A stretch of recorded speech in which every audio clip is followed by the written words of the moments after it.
Gunner James 105. Got a whole bunch of Tokarevs. The planets, the stars, and moon have all aligned here today. This collection won't be available to me for much longer, since I borrowed some of these from my son-in-law. He'll take those home, and a couple of them are mine, and a couple are sold already, a couple more for sale. But I just thought I'd well, that's a lot of Tokarevs in one place at one time, so give you a little close-up on some of them, and show you the ammo boxes, more or less what we're looking at here for accessories, I guess.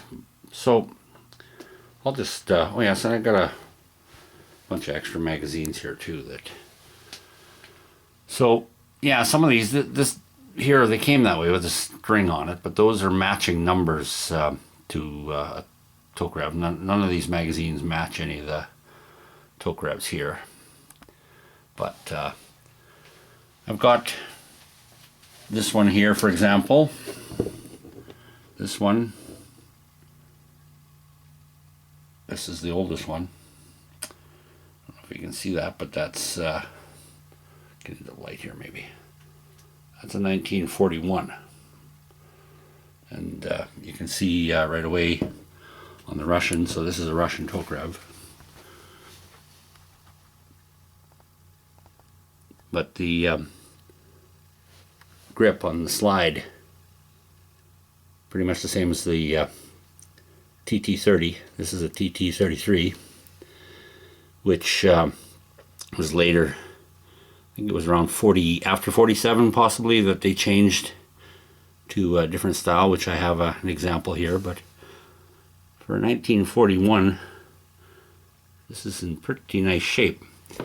This one, I mean, all of these have been disassembled, and now this one has, unfortunately, these markings on it, which would have been placed there for export purposes, I guess. These are new arrivals. I hadn't seen this type of marking before. I prefer them, of course, without anything altered from original, but that one has that. This one here, also the Russian model, and this one is dated 1945. And so, by the way, all these that are laying here, all the serial numbers all match, and on the earlier models they put the serial number and year of manufacture on the top of the slide as well. So, but this one is as issued with all its original markings. Nothing's been altered, but I've gone through all of these, cleaned them all up. You can see the little rougher finish on the World War II ones, but the bluing and all that's real good. I don't see any re-arsenal type marks on them, so this one here, a very fine example. And so and then moving on, actually what I've got here are Polish. So they referred to those as the M48, and they had the same grips on them as the Russian ones, but this one here with the oval and the 11 tells you that's Polish. Radom factory, I'm not sure.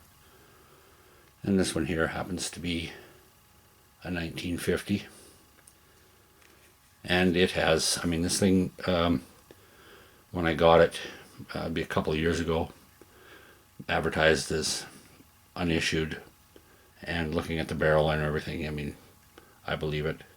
One of the things that some do and some don't is that little loop on the bottom of the magazine. Some have it, some don't. And then just below it, another Polish model. This one here is a 53, and again unissued. This one's my son-in-law's. We got ours at about the same time, but yeah, there's no extra anything on them. And Canadian law did not require, as it did for the Americans, to have a safety added before they could be brought in. So that's one nice feature. None of these have added safeties. Safety would normally go about right there on some of them, and some of them it was back here.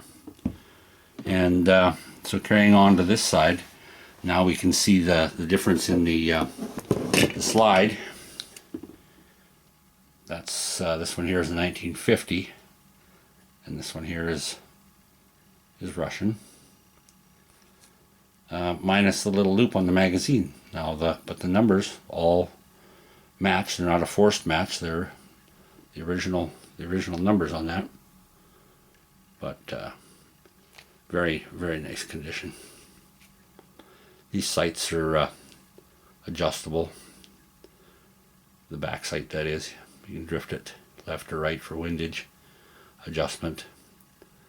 But as you can see, there's no added markings. This is all pretty much the way it came from the factory. The barrel number, everything's all matching numbers. And then, so that being 1950, this one here, oops, is a 1951. And again, pretty much identical, except that this particular one, which was brought in, now TTC, as far as I know, was the Romanian, difficulty with my lighting, Romanian term for these, but this is a Russian, with Russian marks. Those are Russian marks there, but someone has, I believe it would have been from the country that it was being sent from, put these markings in. Otherwise, all matching. Very nice. They serial numbered the top on the later ones. There wasn't a year. The only place they had a year was just on the side there. This one here I think has been re-arsenaled. That little box there might tell me that. I'm not sure. So 50, 51, and then 52. So this one here is clean of any kind of extra markings. I've gotten pretty good at taking these apart and putting them back together because they've done it enough times. It's pretty simple. I know some say they have difficulty with that spring. I prefer to pull the I don't do the bushing on the end and then pull that out that way. I just pull the slide off and hold on to that spring and kind of twist it out of there. Now this one here, the final one, this one here is the M57. So that is the Zastava from Yugoslavia, Serbia. This one's absolutely beautiful. Very, very nice condition, this one. And so it has the military markings on it from Yugoslavia. So the difference then on that one is that it holds an extra round. It's got a bigger grip. And so not too much other than serial number, but it's all matching. Everything matches. And beautiful bore, everything about it, very nice. And I guess before anybody gets excited, oh, by the way, yeah, I think these ones, yeah, that is adjustable, that rear sight. Of course, it goes without saying, and I know some people do their safety checks on camera. I do it off camera. I know enough about gun safety and all the rest of it, never to have anything loaded in the house ever. So, and it's been, I mean, I've had every single one of these apart just in the last few days and put them back together, and so yeah, no worry there. But yeah, just put a couple extra little pieces on the top there. That's your Mosin Nagant ammo pouch. Just hung that on the belt. She got a belt buckle. This would be suitable for those from the 50s. This whole outfit here, same with the holster. This one doesn't have any markings whatsoever, so it was either sanded off or what, I'm not sure.